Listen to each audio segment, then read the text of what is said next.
Magandang araw po sa inyong lahat. Ako nga po pala ang iyong guro sa asignaturang ito. Ang asignatura natin ay Filipino. So, kamusta na po ba kayong lahat? Mabuti po ba? Kayo po ba ay nakatulog ng mahimbing? At kayo po ba ay pumunta ng paaralan na malusog at masaya? Okay. So, ngayon, maaari po ba tayong tumayo para sa ating panalangin? At ito ay pangungunahan ni Court Lawrence. Sa ngalan ng Ama, ng Anak, Espiritu Santo. Amen. So maraming salamat po Court Lawrence sa inyong panalangin. At dumako naman tayo dito sa pag-check ng attendance. Gusto ko sa pag-check ng attendance ay may twist na tinatawag. Sabihin nyo kung ano ang nararamdaman nyo ngayon. Tula ay kayo ba ay masaya, malungkot, at iba pa. So,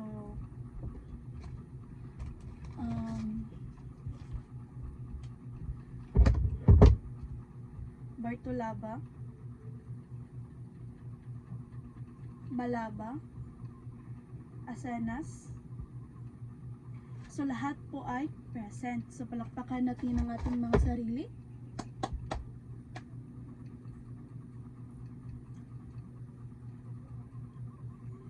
So mga aling tutunin sa silid-aralan. So may 4 na daglat ako dito. P, E, I, E. So ang P ay pakinggan ang guro at kaklase. So pag may nagsasalita dito sa harapan, tayo po ay makikinig at tumahimik para lahat po tayo ay magkakaintindihan. Pangalawa naman ay I, igalang ang lahat. So gumamit po tayo ng po at opo para sa salitang paggagalang. Pangatlo naman ay L, linisin ang paligid.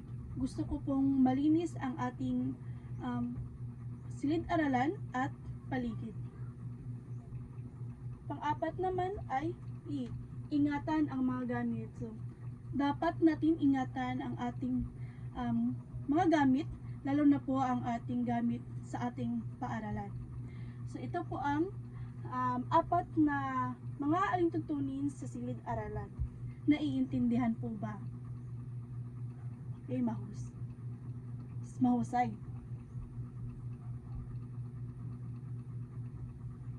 Layunin.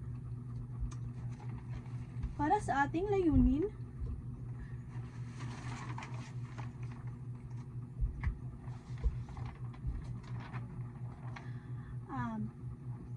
sa pagtatapos ng aralin, ang mga mag-aaral ay inaasahang makakaya na una, natutukoy ang mga pangalan sa pangungusap.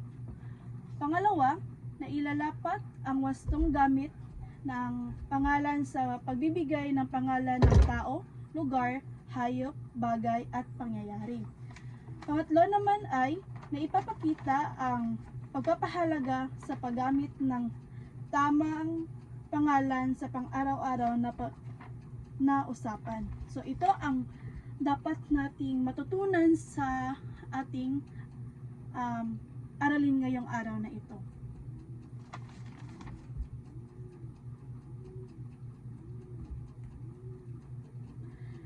So, bago tayo magsimula sa ating aralin ngayong araw na ito, ay mayroon muna tayong aktibidad. Ang aktibidad na ating gagawin ngayong araw na ito ay hulaan ang larawan. So, meron ako ipapakita na mga larawan sa inyo at magtaas na kamay kung alam nyo ang sagot. Tapos, tukuyin nyo kung ang larawan ay tao, bagay, hayop, lugar, at pangyayari. So, kunin ang tamang sagot na nakahanda dito sa harapan. So ito. My God.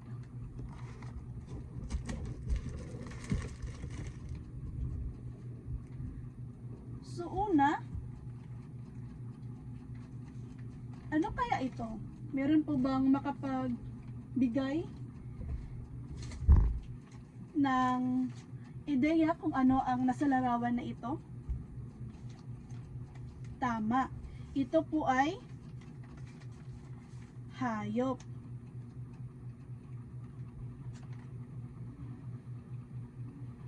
Ito po ay hayop.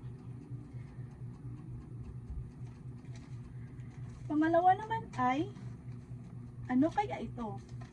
Nakikita ito sa ating kusina pag tayo ay nagluluto. Ito ay tama, bagay.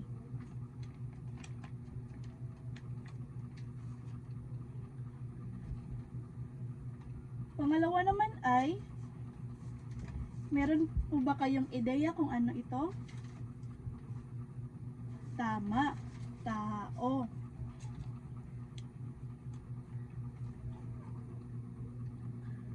Pang-apat naman ay, ito ay pinupuntahan natin araw-araw,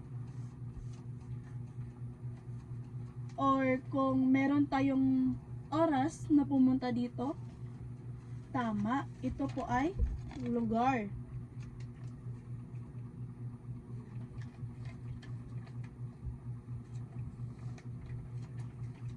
Pang-last naman ay, ito po ay selebrasyon na ginaganap natin every year. So ano kaya ito? Tama, ito ay pangyayari. Meron po ba kayong ideya kung ano ang ating aralin ngayong araw na ito? Ito po ay tungkol sa tao, bagay, hayop, o pangyayari. So, tama.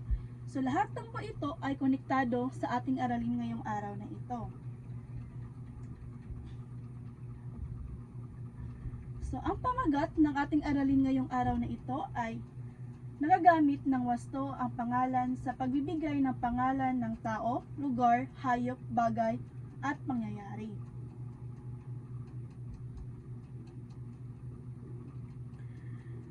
So, lahat ng ating aktibidad kanina ay lahat sila ito ay mayroong pangalan. So, alam ba ninyo kung ano ang tawag sa mga salitang nagbibigay ng pangalan sa mga ito? At yan ang ating tatalakayin ngayong araw na ito. Ang mga salitang nagbibigay ng pangalan sa tao, hayop, lugar, bagay, at pangyayari ay tinatawag na pangalan. So, halimbawa, tao, si Ana, guro. Yan po ay tinatawag nating tao. O kaya tayo po ay tao. Pangalawa, hayop. Ito po ay aso, ibon,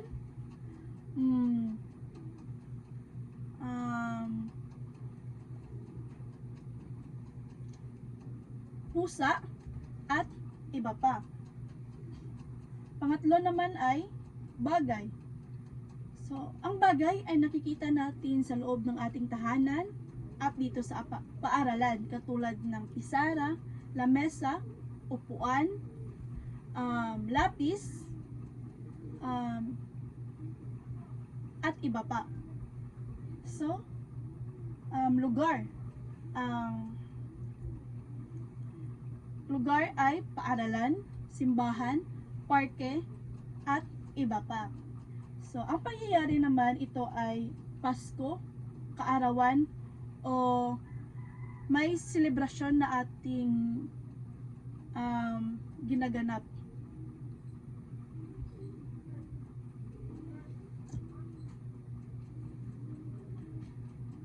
So, pagtutok sa pangungusap. So, halimbawa, si Ana ay naglalakad sa paaralan. So, ang tanong ko po dito ay, ano ang salitang nagbibigay pangalan sa tao? Meron po ba kayong ideya? Tama. Ang nagbibigay ng pangalan sa tao ay si Ana. Dahil ang tao ay tumutukoy ng tao, katulad natin. Pangalawa naman ay, ano naman ang salitang nagbibigay ng pangalan sa lugar? Meron po ba kayong ideya sa pangungusap na si Ana ay naglalakad sa paaralan? Tama, paaralan. So, ang nagbibigay ng pangalan sa lugar ay paaralan. So, pangalawang namang halimbawa dito ay, ang aso ay tumatahol. So, ano ang salitang nagbibigay ng pangalan sa hayop? Tama, aso. So, lahat ng tao, hayop, bagay, lugar, o pangyayari ay may tinatawag na pangalan.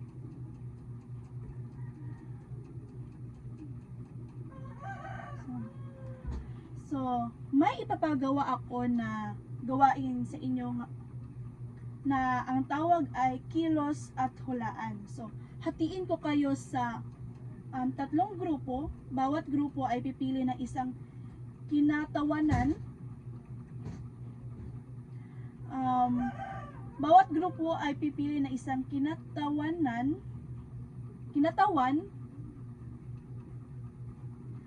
Ang kinatawan ay bubunot ng papel na may nakasulat na salita. Kung ano ang mabunot ay iyon ay gagayahin sa pamamagitan ng kilos at hulaan naman ito ng ibang grupo. So, narito ang criteria para sa activity na kilos at hulaan na may kabuuang 20 puntos. So, pakibasa na lang po ninyo ang ating criteria ngayong araw na ito. Bibigyan ko lang po kayo ng 10 minutes para maiayos niyo po kung paano ninyo i-execute ang inyong kilos ngayong araw na ito.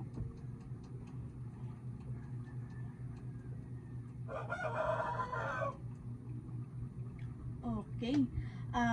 Pwede na po nyong ipakita kung ano ang nabunot nyo para masagot ng ibang kaklase nyo.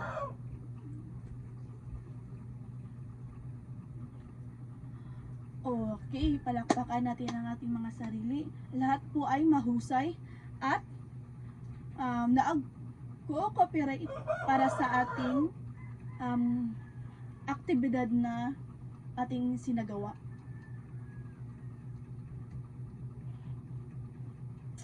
So magbalik-aral muna tayo kung ano ang ating natutunan sa ating klase ngayong araw na ito. So, anong pangalan ay tumutukoy sa?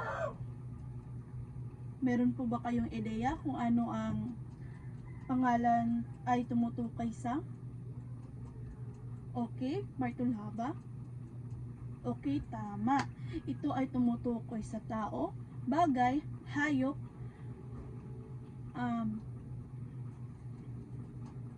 at pangyayari. So, palakpakan natin ang ating mga sarili.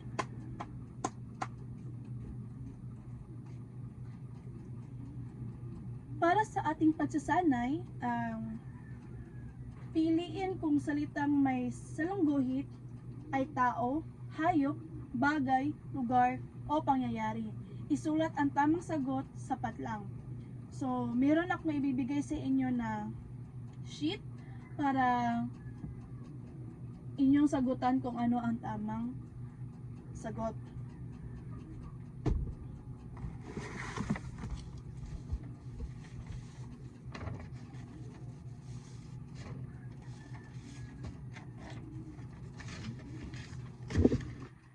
At bibigyan ko lang kayo ng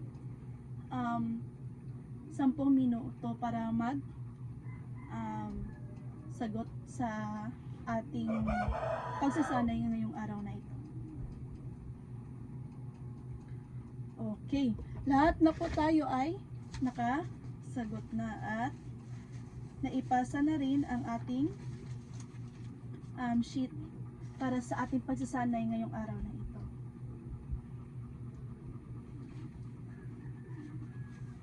Para naman sa ating takdang aralin, isulat sa inyong kwaderno ang 5 halimbawa ng pangalan sa bawat kategorya: tao, hayop, bagay, lugar at mangyayari.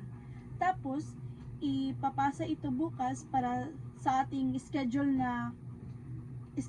sa ating klase. So, maliwanag po ba? Okay. Yan lang po at maraming salamat sa pakikinig sa ating asignatura na ito.